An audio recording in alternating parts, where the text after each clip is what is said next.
Guys, naiinis na ako sa mag-beggar na yung sa Go Agart na.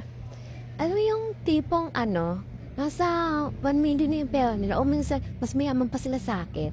Tapos yung garden nila, halos walang laman. Mga carrots lang gano'n. Tapos, bawa, binigyan ko yung kapatid ko, di nakita na yung binigyan ko.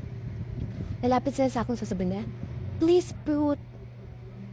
Di, mas mayaman ka pa sa akin, tapos manghihingi ka pa. Like, okay ka lang. Tapos, ang dami ang pera, minsan nasa 1 million, 1 nasa 1 billion ganun. Mas mayaman pa nga sila sa akin minsan eh. Tapos, sasabihin nila, please put. Pag di ko naman sinagot, habulin nila ako kung saan man ako pumunta. Like, bigyan niyo naman ako ng peace of mind.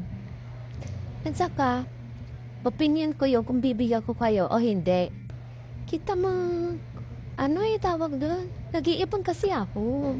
Kasi para sa mga update dyan, dahil malay mo, mayroong bagong seed, wala pa akong pera. Diba? Tapos manghihingi kayo ng put.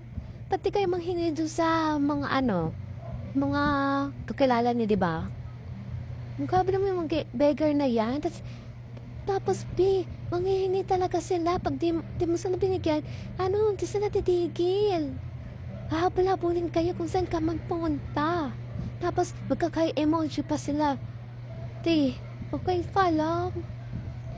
Kaiinis na ako sa mga beggar na yan Panahingi kayo, ba't di kayo gumawa ng sarili niyong put? Di kayo magtanim kayo. Kasi ayun yung point ng game eh. Sa ka-opinion ko yun, kung bibigyan ko kayo o hindi. Okay, so yun na tayo.